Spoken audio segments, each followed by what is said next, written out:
안녕하세요. 차원이 다른 부동산 콘텐츠 대왕부동산TV의 제동식입니다. 오는 7월부터 3단계에 걸쳐서 2023년까지 차주 단위 DSR 40%, 개인별 DSR 40%가 시행된다고 합니다. DSR 규제가 시행되면 고소득자보다 저소득자 서민들이 대출 가능 금액이 크게 줄어들면서 직격탄을 맞게 되었습니다.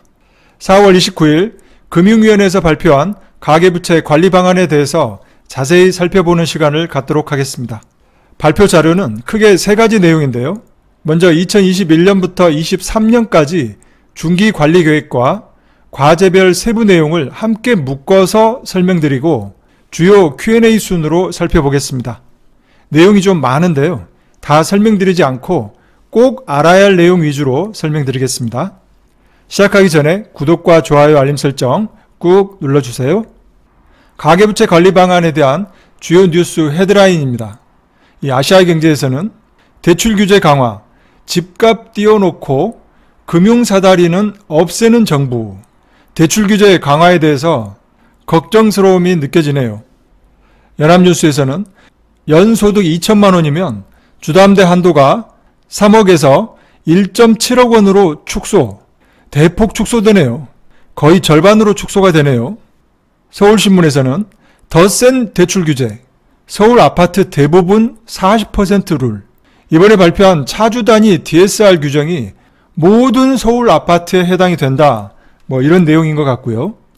동아일보에서는 6억 넘는 주택 살 때 대출 조인다, 서울 아파트 83% 규제 대상, 방금 위에서 본 서울 아파트 대부분 40% 룰과 같은 의미인데요. 서울 아파트는 모두 다 규제 대상이다, 이런 의미입니다.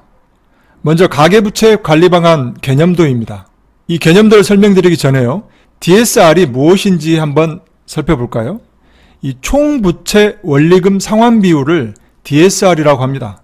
그래서 주택담보대출, 신용대출, 카드론 대출 등을 포함한 모든 금융권 대출의 원리금 부담을 합산하는 것입니다.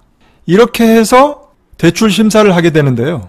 그만큼 대출 한도가 대폭 줄어드는 겁니다.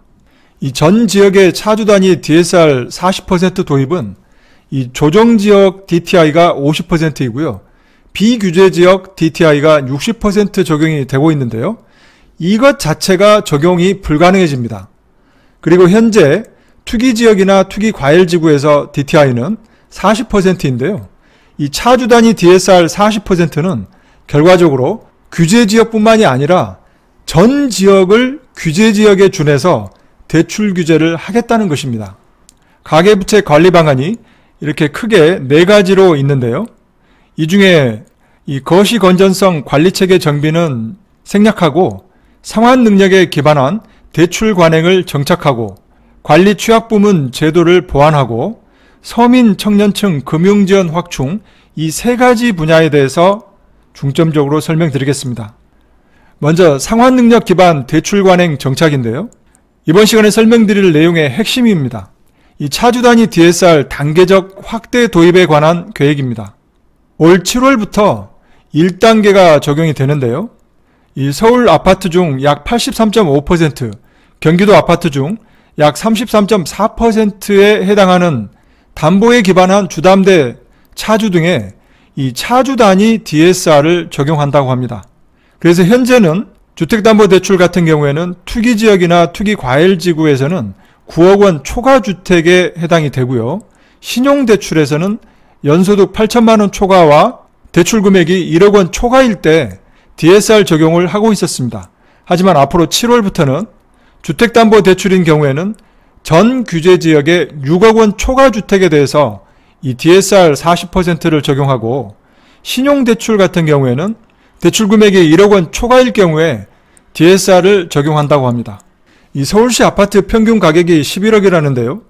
전 규제지역 6억 원 초과주택이라면 규제지역에 있는 아파트 전부가 해당된다고 보면 맞을 것 같습니다. 당장 7월부터인데요.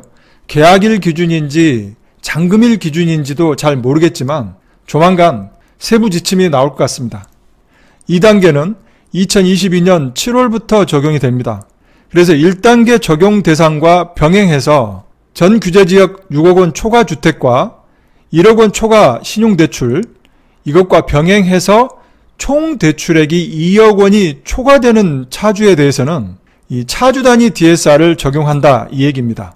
이 현재 총 대출액이 2억 원을 초과하는 차주는 전 차주 중에서 12.3% 약 243만 명이 해당이 된다고 합니다. 3단계는 2023년 7월부터입니다.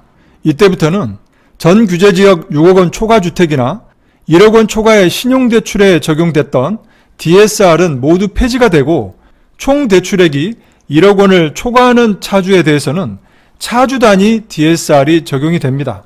그리고 이때부터는 규제지역만 적용이 되는 게 아니고요. 규제지역, 비규제지역 상관없이 전 지역의 총 대출액 1억 원을 초과하는 차주에 대해서는 이 차주 단위 DSR 40%가 적용이 됩니다. 이 1억 원 이상 가계대출의 차주 수는 전 차주 중에 28.8% 수준이나 이 금액 기준으로는 전체 가계대출 중에 76.5%에 해당이 된다고 합니다. 앞으로 약 28.8%에 해당이 되는 568만 명에 대해서 차주 단위 DSR이 적용될 것 같습니다. 이렇게 되면 서민들의 내 집 마련이라든지 주거 안정자금을 위한 이 금융 사다리를 걷어차이는 모습이 훤히 보이네요. 단, 이 차주 단위 DSR 적용에 실익이 적은 대출은 적용을 제외한다고 합니다. 그래서 이 소득 외 상환 재원이 인정되는 대출, 전세자금 대출이나 예적금 담보대출이나 보험계약 대출 등은 제외하고요.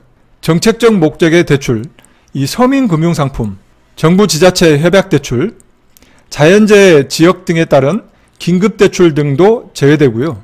300만 원 미만의 소액대출 등 기타 적용 실익이 크지 않은 경우에는 차주 단위 DSR 적용에서 제외된다고 합니다. 이 차주 단위 DSR 적용을 했을 때 주택담보대출 한도 예시입니다. 연소득 규모에 따라서 그리고 대출 만기에 따라서 이 주담대 한도가 다른데요. 여러분들은 그냥 이렇게 알아놓으시면 될 것 같습니다. 주담대 한도는 이 만기 30년일 경우에 대부분 만기 30년으로 하기 때문에 이 주담대 한도는 연소득 곱하기 8.44를 하면 DSR 40% 주택담보대출 한도가 되겠습니다. 본인들의 연소득 곱하기 8.44 이 범위 내에 총 부채가 들어와 있어야 됩니다. 여러분들이 어떤 주택을 구입할 목적이라든지 아니면 신용대출을 한다든지 할 때 이렇게 스스로 한번 계산해 보시면 좋을 것 같습니다. 다음은 차주 단위 DSR 산정 시에 비주담대 실제 만기를 반영한다고 합니다.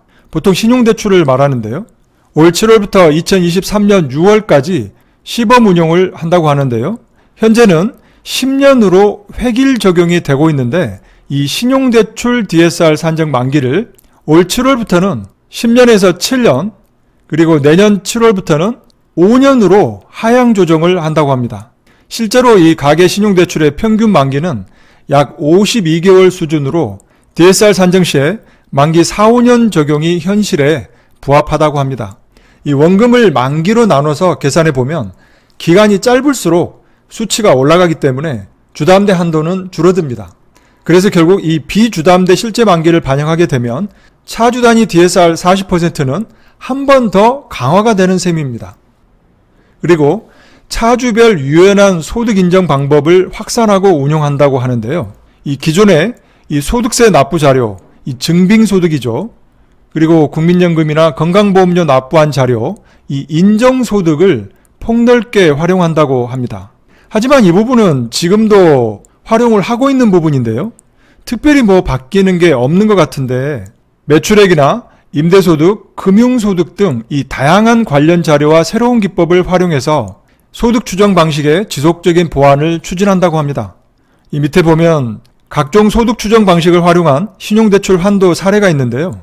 휴폐업 사업자가 건강보험료를 월 10만원씩 납부를 한다고 하면 연소득은 3,300만 원으로 추정이 돼서 DSR에 따른 신용대출 한도는 약 1억 원 정도 된다고 합니다.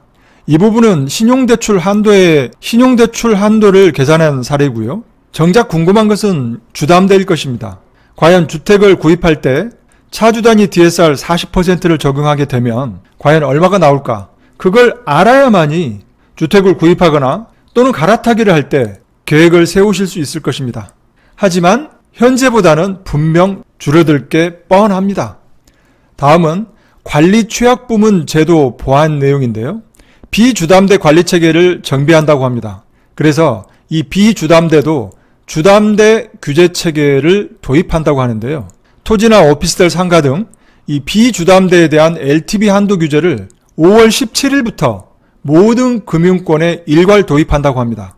그래서 이 토지나 오피스텔 상가 등 LTV 규제를 도입하게 되면 적용 한도는 최대 70%를 적용한다고 합니다.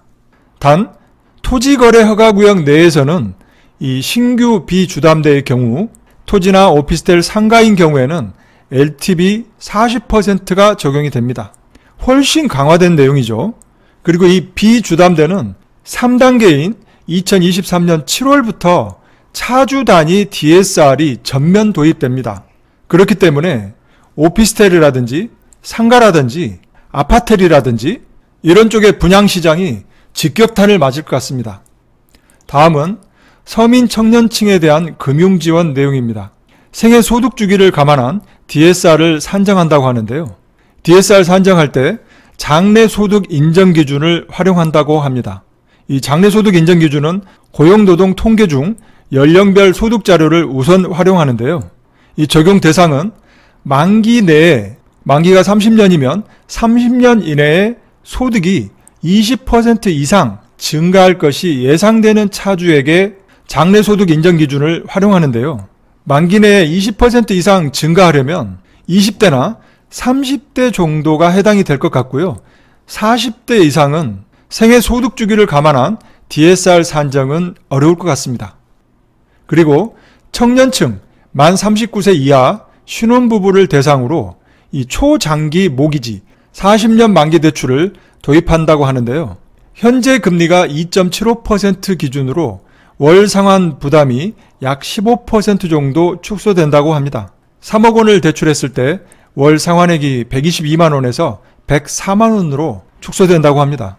이 현재 금융권 자체 대출 상품은 30년 내지 35년 정도인데요. 40년으로 5년 더 늘린다고 크게 효과가 있을지 모르겠습니다. 만기 40년 대출 상품은 정책 모기지 상품인 보금자리론과 적격대출 상품만 허용될 가능성이 높아 보이고 이 범용성 면에서는 낮을 것으로 예상이 됩니다. 다음은 추가 검토 과제인데요. 서민 실수요자 혜택 및 요건 조정입니다. 현재의 우대 혜택을 상향하고 그 요건을 완화하겠다고 하는데요. 이 세부 방안은 추가 의견 수렴 및 관계기관 협의 등을 거쳐서 조속히 마련해서 발표한다고 합니다. 이 현재 시행되고 있는 금융우대 혜택은 LTV DTI는 10%포인트 우대가 되고 차주소득 기준은 부부 합산 연소득 8천만 원, 그리고 생애 최초 구입자는 9천만 원 이하인 경우에 해당이 되고 대상주택 기준은 투기지역이나 과열지구에서는 6억 원 이하, 조정대상 지역에서는 5억 원 이하일 때 LTV DTI 혜택을 지원하고 있는데 사실상 수도권에서 여기에 해당되는 주택이 몇 퍼센트 안 되기 때문에 실제로 LTV DTI 혜택을 지원을 받고 있는 분들은 몇 안 되는 겁니다. 과연 앞으로 이 우대 혜택이 얼마만큼 상향이 되고 요건이 얼마만큼 완화가 될지 지켜봐야 되겠지만요. 주택 대상 기준이 투기지역이나 과열지구에서는 9억 원, 조정대상 지역에서는 8억 원 정도가 되지 않을까 예상해 봅니다. 오늘 영상은 여기서 마치도록 하겠습니다. 많은 도움이 되셨다면 구독과 좋아요 버튼 꼭 눌러주시고요. 더 좋은 콘텐츠를 올리는데 큰 힘이 되겠습니다. 감사합니다.